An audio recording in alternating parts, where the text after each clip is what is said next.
रेवती नाम की मैया के दो पुत्र हैं, भवदेव और भावदेव। भवदेव बड़े पुत्र हैं और भावदेव छोटे।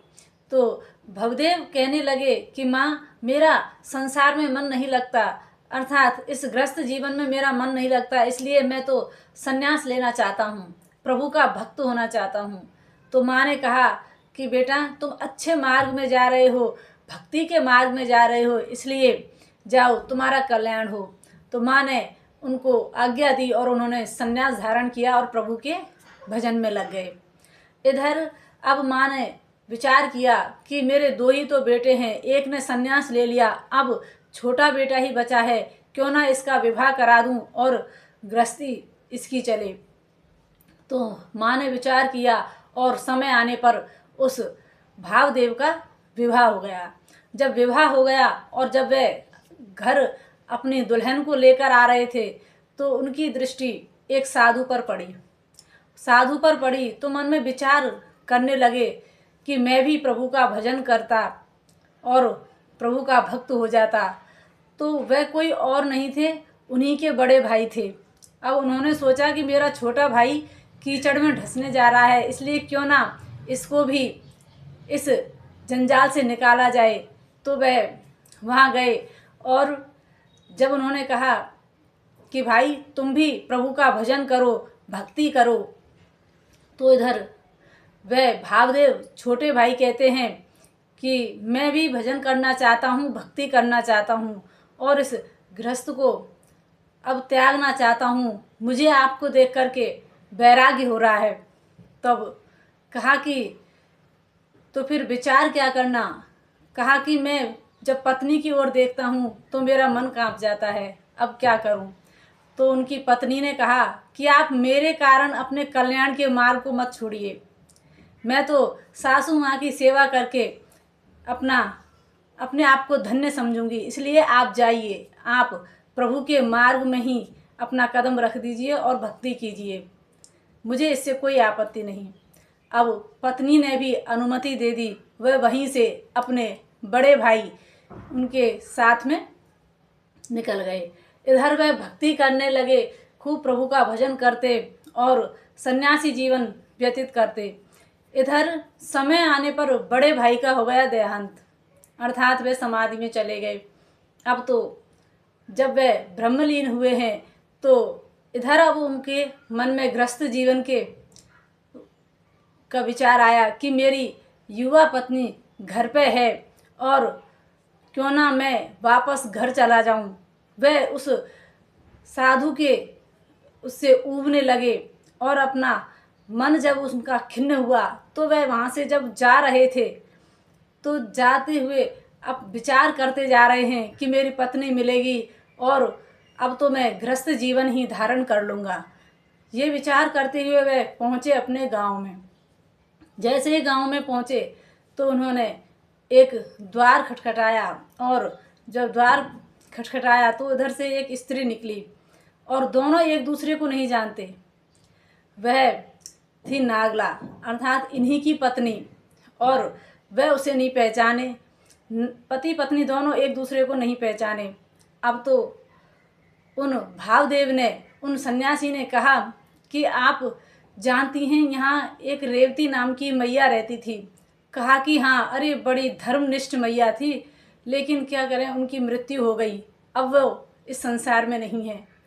अब मन में विचार करते हैं, ये अच्छा हुआ, माँ भी प्रभु के पास चली गई, माँ होती तो मेरे मार्ग में बाधक बनती। अब ये कांटा भी निकल गया। तो अब वह फिर पूछते हैं कि उनकी एक पुत्र वधू थी नागला, उसका अब उस पत्नी ने विचार कर लिया कि ये मेरे पति हैं, तो उसको बताया नहीं। कहा कि हाँ हाँ जानती हूँ ना, वह तो मेरी सहेली है, मैं इसको बुलाकर लाती हूँ महाराज। क्योंकि उसने विचार कर लिया कि ये साधु मार्ग पर चले गए थे, सन्यासी हो गए थे, अब मैं इन्हें भ्रष्ट नहीं होने दूंगी, अर्थात इन्हें भ्रष्ट होने से रोकूंगी। तो वह एक स्त्री को लेकर आती है और उसके पास में थोड़ी देर में एक बालक आ जाता है। वह बालक कहता है, माँ मैंने आज खीर खाई, बड़ी स्वादिष्ट थी, उसमें एक मक्खी गिर गई, लेकिन मक्खी को निकाल करके मैं वह खीर खा गया और फिर मुझे वह उल्टी हुई और उल्टी होने पर भी मेरा मन नहीं भरा। मैंने वह खीर वापस जो उल्टी में निकली थी वह भी खा ली। अब तो उस माँ ने अपने बेटे को शाबाशी दी कि शाबाश बेटा, तूने अच्छा किया। अब तो उन साधु से रहा नहीं गया। उन्होंने कहा कि अरे तुम्हारे बेटे ने बमन चाटा है, अर्थात उल्टी को ही खा गया, और तुम इसे शाबाशी दे रही हो। बड़े ही मूर्ख लगते हो दोनों माँ बेटे।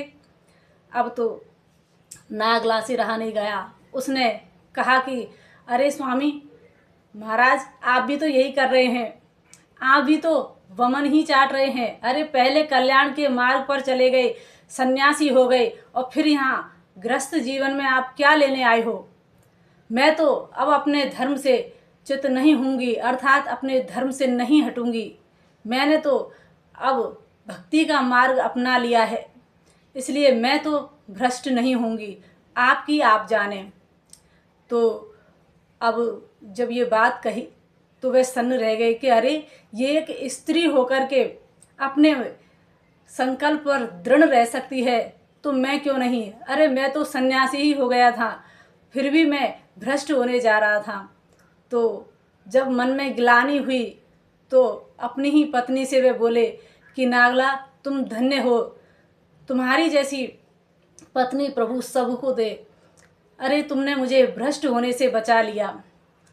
क्योंकि नागला ने कहा कि जब कोई भजन के मार्ग पर चला जाता है, सन्यासी हो जाता है, और फिर वापस जब गृहस्थ जीवन को धारण करता है, उसकी लालसा जब जगती है, तो फिर वह व्यक्ति बहुत ही बड़ा मूर्ख होता है। और कहते हैं कि जैसे कुछ चीज़ अपन खाते हैं और उसको उलट देते हैं, अर्थात उल्टी हो जाती है, फिर उसको चाट लेते हैं, तो इतना बुरा उसका असर होता है।